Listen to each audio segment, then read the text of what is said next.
네, 대한민국의 뜨거운 입시 열풍, 빠르게 바뀌는 입시 제도에 혼란을 겪고 있는 이 수험생과 가족들을 위한 시간 준비해봤습니다. 자, 수능이 약 120여일 남은 오늘 현명한 대입 대비 전략에 대해서 김정록 원장, 황성찬 원장과 함께 이야기 나눠보겠습니다. 안녕하세요. 네, 안녕하세요. 네, 안녕하세요. 예, 어서 오십시오. 자, 먼저 올해부터 전면 시행이 된 고교학점제 이야기 빼놓을 수 없을 것 같아요. 현장에서 좀 체감하시는 변화가 있습니까? 네, 일단 수험생 및 학부모님들께 가장 피부에 와닿는 변화라고 한다면은 기존의 수시와 정시의 이분법적 구도가 허물어졌다는 것입니다.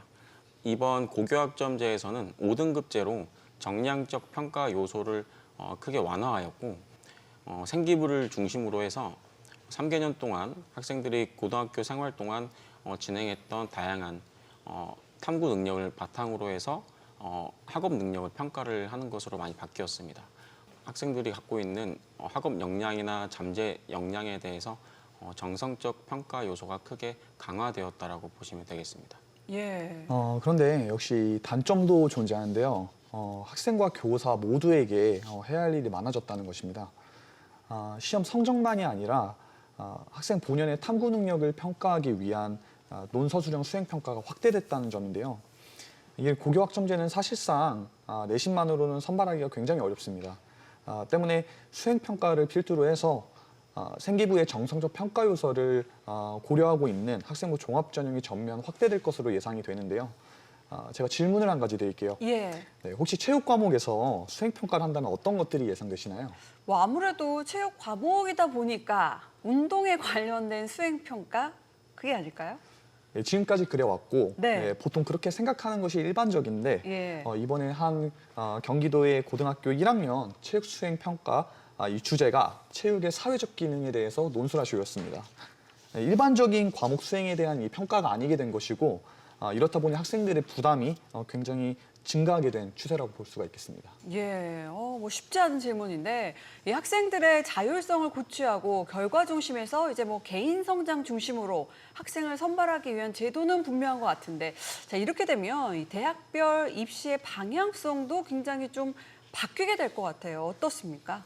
네, 맞습니다. 결국 이제 고교학점제에서는 수능이나 기존 내신 시험처럼 점수나 등수로서 학생들을 줄 세우기 하는 것이 아니라 앞서 말씀드렸던 것처럼 3개년 동안 학생들이 진행해온 다양한 활동들을 가지고서 평가를 하게 됩니다. 학종 전형이 강화된 것으로 보시면 될 텐데요. 그렇기 때문에 생계부를 착실하게 잘 쌓아가는 것이 중요하고 근데 여기서 또 문제점은 고교별로 내신 시험 난이도가 굉장히 큰 차이가 있고 그렇기 때문에 대학 입장에서는 이러한 요소들까지 변별하기 위해서는 기존 학종 제도에 없었던 수능 최저 등급을 도입하고 또는 강화하거나 국민대를 비롯한 몇몇 대학에서는 논술을 매년 신설해 오고 있습니다. 이러한 추세로 볼 때 이 고교학점제 학생들이 첫 대입을 치르는 2028학년도 대입에서 대학별고사, 즉 논술이 추가로 강화될 가능성이 매우 큽니다. 따라서 우리 학생들의 경우에는 이번 고교학점제부터는 내신, 생기부, 그리고 수능, 논술까지 다방면으로 복합적으로 준비해야 되는 세대가 되었다라고 보시면 될 것 같습니다. 예. 자, 내신 수행 평가와 더불어서 입시 전형까지 논술에 대한 중요성이 점점 더욱 커지고 있는 것 같은데 논술 전형 어떻게 대비하는 것이 좀 도움이 될까요? 사실 이런 입시에서 진행되는 이런 논술 전형이 그 성격이 글쓰기보다는 글읽기에 가깝습니다.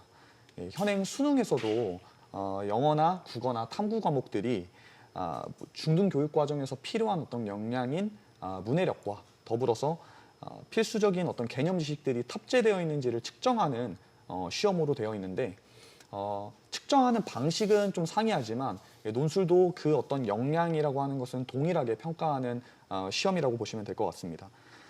그렇기 때문에 우리가 논술 전형을 대비하기 위해서는 이런 학술적인 텍스트들을 읽는 방법에 대해서 배우고 그리고 대학의 연구자들이 이제 갖고 있는 어떤 언어들 그런 것들은 무엇이 있는가에 대해서 공부를 하는 것이 바람직하다고 생각합니다. 네. 실은 이 제도가 바뀌어도 입시에 있어서 중요한 건 이 생활기록부 변함이 없을 것 같은데 어떻게 준비하는 것이 효과적일까요?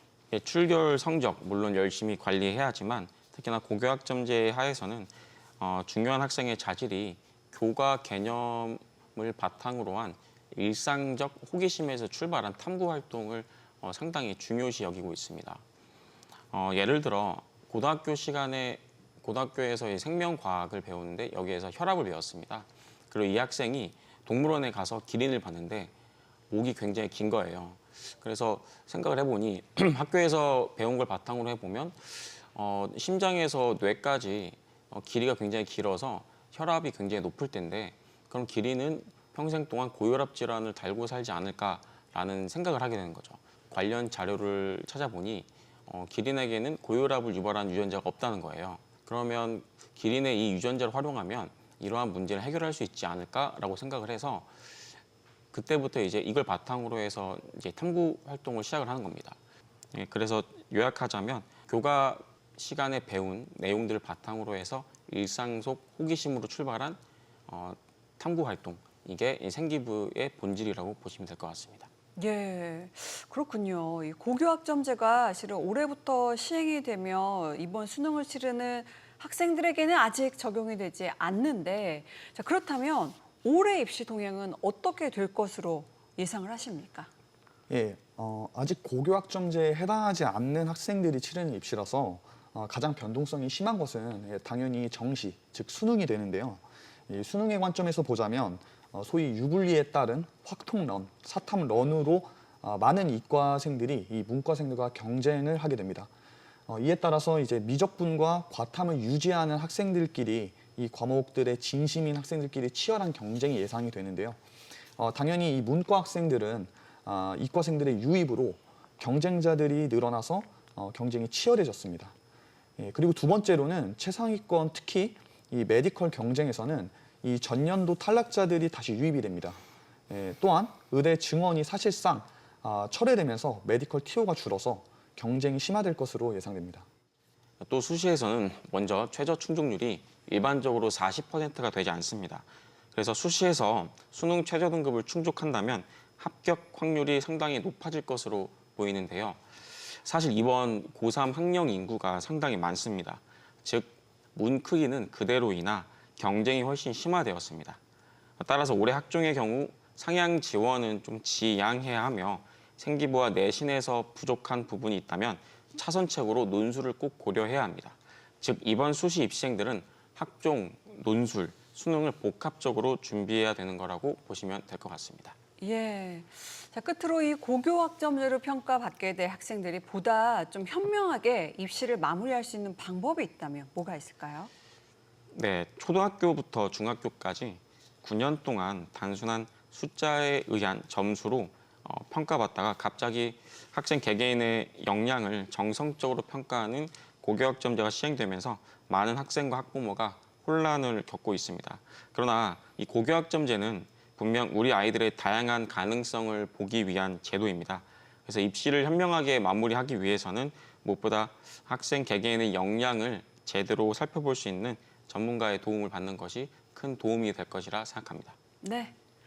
자, 지금까지 새롭게 시행되는 고교학점제 대비 전략에 대해서 김정록, 황성찬 원장과 함께 이야기 나눠봤습니다. 고맙습니다.